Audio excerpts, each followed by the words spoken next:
है अगर गुरुवर का सानिध्य पाना तो विद्यासागर.गुरु पर जरूर आना।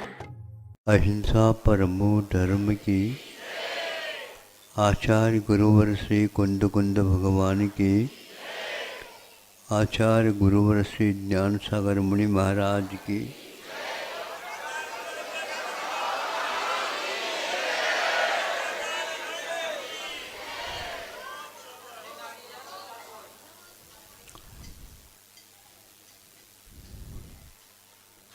व्याकरण की एक किताब होती है,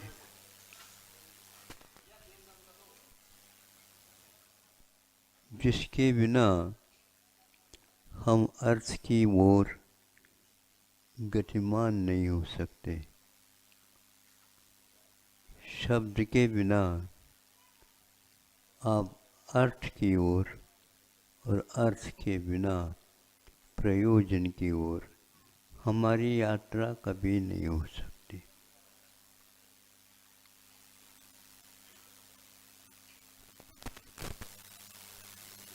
तो जब व्याकरण पढ़ना मैंने प्रारंभ किया था, एक प्रकरण था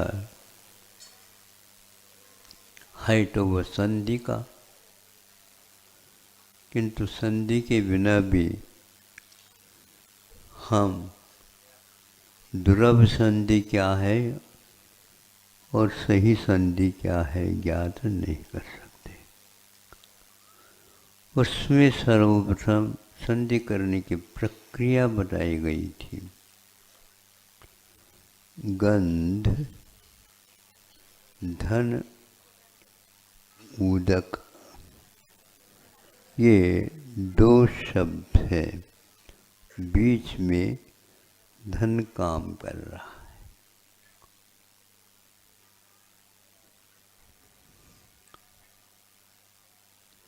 गंध और उदक, इन दोनों के मिश्रण करने, संधि करने से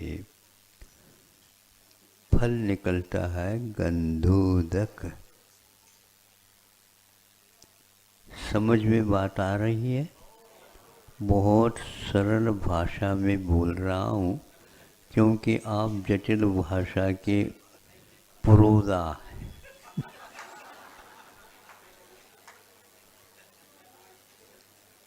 जिनके माध्यम से आप बोलियां निष्पादित करते हैं, वह ऐसे ही महोदय है। उनकी हिंदी समझना थोड़ा सा कठिन होता। अब गंधोदक जब शब्द तैर करके मेरे सामने आ गया और व्याकरण शुद्ध है, और उस व्याकरण के बिना अर्थ ने, अर्थ के बिना प्रयोजन शुद्ध ने, गंध और उदक का मिश्रण संधि गंधोदक है।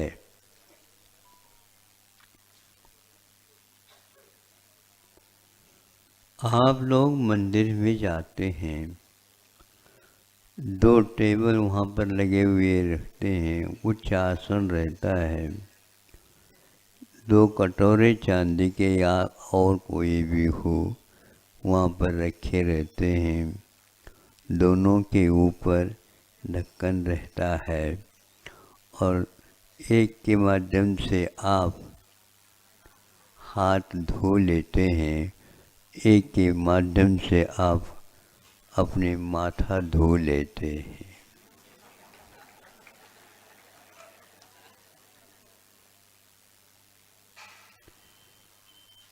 तो ठीक है,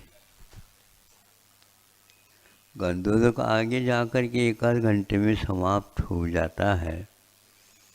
इसलिए चाहिए भक्तों को वह एक गंध का, केसर से भरा हुआ का एक कटोरा रखा जाए और पानी उसमें मिला करके घोल घोल करके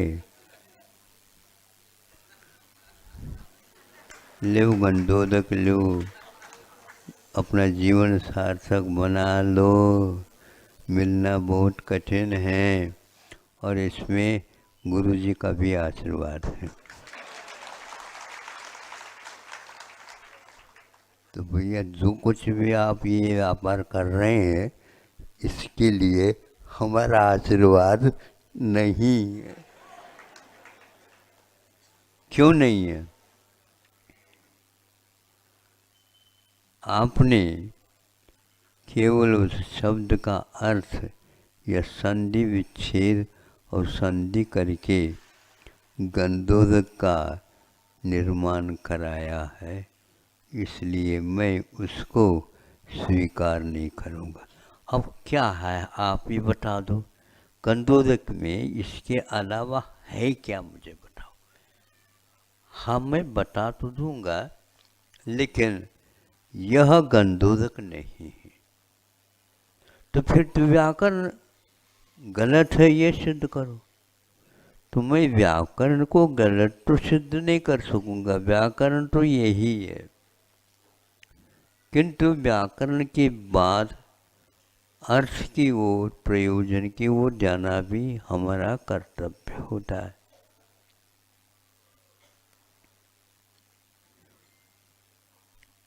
केवल नासिका का विषय बन जाना गंध, तो फिर इसके उपरांत हम कहेंगे जो व्यक्ति अपने पैसा काफ़ी होने के कारण दोनों कानों में रुई भर लेता है।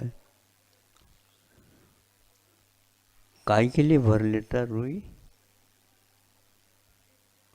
ज़्यादा आवाज़ हो रही इसलिए बंद करने के लिए नहीं। गंध के स्थान नासिका नहीं किंतु कान में रखा जाता। कान हमेशा हमेशा सूखा रहता है और वह एक प्रकार से श्रोत्रेंद्रिय के रूप में स्वीकार किया जाता। तो जो गंध है वह नासिका का विषय होता है। नासिका में यदि इतर का फुआ रख दो तो नहीं आएगी गंध, समझे? हाँ, इसलिए कान में रखने का वो सवाल है। तो सोचा इनको उत्तर क्या दिया जाए, प्रयोजन की ओर हम चलें और उस प्रयोजन के साथ क्या सिद्धि होती है ये हमारे गुरुदेव बता देते हैं। क्या है वो ये है, गंध और उदक दोनों के मिश्रण से गंधोदक बनता हो और हम अपने माथे के ऊपर उसको सिरोधार्य कर दे, ऐसा संभव नहीं है, ऐसा प्रयोजन नहीं है, ऐसा तात्पर्य नहीं है और ऐसे गुरुदेव का आशय हमें नहीं लेना। वो ये कहते हैं केवल गंध और उदक का नाम यहाँ पर गंधोदक नहीं, आगे भी कुछ पढ़ रहे हैं, निर्मलम निर्मलीकरणम पाप नाशनम, ऐसे कैसे कहा? बाजार से इस प्रकार का दूध ले आओगे तो पाप नाशनम नहीं होगा। माथे पर हमेशा हमेशा वह धारण भी करोगे तो भी पाप नाश को प्राप्त नहीं होगा। इंद्र भी सौधर्म इंद्र भी आता है और भगवान के चरणोदक ले करके, देखो यहाँ पर भी चरणोदक कहते हैं, चरण और उदक, चरणोदक। तो भगवान के चरण से संबंध रखने वाला जो उदक है, वो उदक हम यहाँ पर तात्पर्य प्रासंगिक लेते हैं। वह भी स्वर्ण के लिए रत्नों के डिब्बे में उसको सुरक्षित रख करके अपने परिवार को ले जाने के लिए रख लेता है, सुरक्षित रख लेता है। शायद सम्यक दृष्टि है और भगवान के इस प्रकार की गंधोदक को ले जा रहा। गंध और उदक के मिश्रण से गंधोदक तो बनता है, लेकिन पाप नाशक गंधोदक तो एक प्रकार से भगवान के मस्तिष्क के ऊपर शिरोधारा करने से बह करके जो आता है उसका नाम गंधोदक है। ये आस्था का केंद्र है। हर व्यक्ति के लिए मैं नहीं कह रहा हूँ, जो व्यक्ति इस प्रकार की आस्था रखता है, ये निश्चित बात है कोड भी ठीक हो सकती है।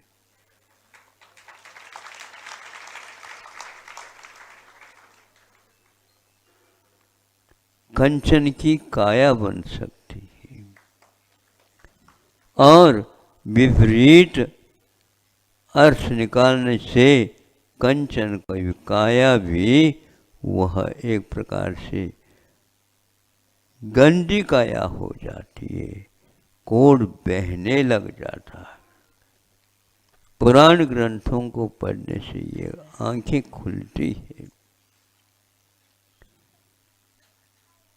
तो गंधोदक का अर्थ यहाँ पर तात्पर्य ये निकला, भगवान की शिरोधारा करने के उपरांत बह करके चरणों तक आंकने के उपरांत उसको हम उज्जवल धारा मानते हैं, लेकिन वह पीने योग्य नहीं, किंतु उसका स्पर्श हम सिर के ऊपर लगा करके आस्था का केंद्र बना लेते हैं। तो लगाते लगाते ही उस गंधोदक को वह कोड़ी काया भी कंचन की काया बन गई। जादू का रहे क्या भगवान? जादू टोना बनाते हैं? नहीं, भगवान कुछ बोल ही नहीं। भगवान तो जीवित भी नहीं, यूं समझ लो, किंतु बिंब में भी हमने भगवान की स्थापना करके कर लेंगे तो भी वह छुटकाव हम लोगों के लिए हमेशा हमेशा के लिए कर्मों से मुक्त बनाने के लिए बन जाता है। इस प्रकार इसमें गुणवत्ता की प्रासंगिकता है। गुणों की ओर देखो कि पाप नाशनम, ये पाप को नाश करने में सक्षम है। और आचार्यों ने कहा हमारे लिए यदि कोई बाधक है तो पाप है, और पाप का उत्पादक कौन है? तो हमारे भाव है। हमारे भावों को सर्वप्रथम गंधोदक रूप दे दो, और हमारे भाव ही गंधोदक के रूप में हो जाते हैं। लेकिन स्वयं की गंधोदक, स्वयं के पाप नाशन के लिए कारण, क्योंकि महाराज आपके तो चरणोदक से तो अब सब कुछ हो रहा है, और आप भी अपने चरणोदक से काम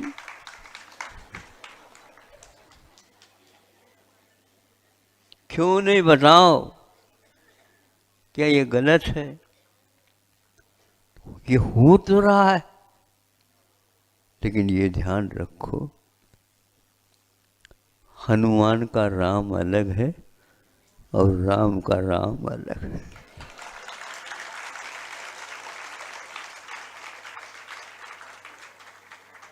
इसमें मेरा आ जाता है, नहीं होता। भाव समझे, गंधोदक का निर्माण कैसा होता है ये समझे। किसी एक फैक्ट्री में से आप गंधोदक का उत्पादन 3 काल में नहीं कर सकते। ये गंधोदक पवित्र गंधोदक शिरोधार्य है। शिरसा अवधार्यते ते शिरोधार्य, मस्तिष्क पर उसको धारण किया जा सकता है। और अंत में भी इसका भाव हम नहीं समझ पाते हैं।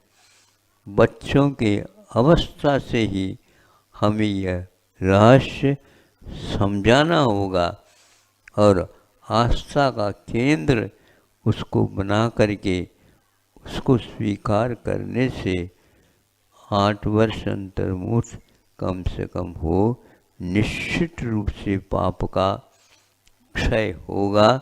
इस सौंदर्यमिंद्र क्षय समय दृष्टि भी एक भव के बाद मुक्त होने वाला है। हजारों तीर्थंकरों के कल्याणकों में उपस्थित होकर के वह इस गंधोदक का उपयोग करता है और इससे भी आगे उसकी पत्नी आगे होकर के उनसे पूर्व में ही उस गंधोदक की महिमा क्या है वो पा लेती है।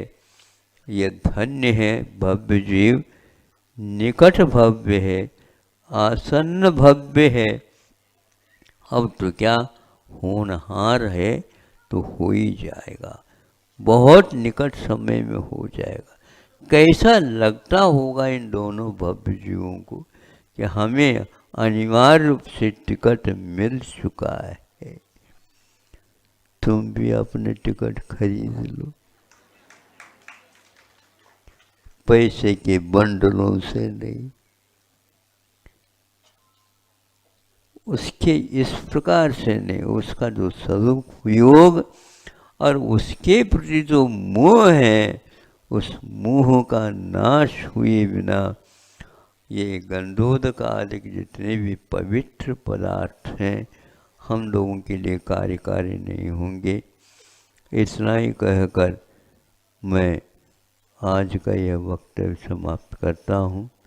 आप लोगों के लिए कुछ संकेतवाचक शब्द भी दिए गए हैं, मैं उसका दोहरा नहीं करता, किंतु फिर भी याद रखा करो, क्योंकि कुछ शब्द ऐसे होते हैं जो आज्ञाकारी होते हैं, कष्टदायक तो होते हैं, लेकिन उसका फल बहुत ही मधुर निकलता है और सभी के लिए वह होता है। जितनी आप यहाँ पर व्यवस्था अच्छी रखेंगे, शांति बनाए रखेंगे, दूसरे के लिए कोई कटाक्ष नहीं करेंगे, नम्रता की मूर्ति बनेंगे। इस प्रकार बनने से क्या होगा, लोग समझेंगे इसको कुछ आता नहीं होगा इसलिए नम्र बन करके दिखा रहा हो। दिखा तो सही, उसका प्रभाव पड़ता है क्या नहीं देख लो। विद्यालयों में भी बच्चों को ये गुण सिखाए जाते हैं। ये गंधोदक एक गुण का पिंड है, उसके उपयोग करने से कर्म के क्षय होते हैं और अनेक व्यक्ति आपके इस दृश्य को देख करके नहीं हमें भी ले लेना, वो सेठ साहूकार भी इसी को लेते हैं। संभव है वो सेठ बने इसी के कारण। तो यह एक दूसरे को देखने से भी गुणों का उत्पादन हो जाता है और एक दूसरे से कटाक्ष करने से गुणों का नाश होता है। यह स्थान पवित्र स्थान गुणों के नाश के लिए नहीं, गुणों के वर्धन के लिए, पाप के नाश के लिए रखा गया है। इसकी पवित्रता बरकरार बनी रहे। कल नहीं परसों कुछ होना है बताते हैं, तो होना है तो मैं क्यों खोलूं, लेकिन फिर भी हम लोगों की तो स्थापना तो हो चुकी है, लेकिन आप लोगों की स्थापना होनी है। अहिंसा परमो धर्म की।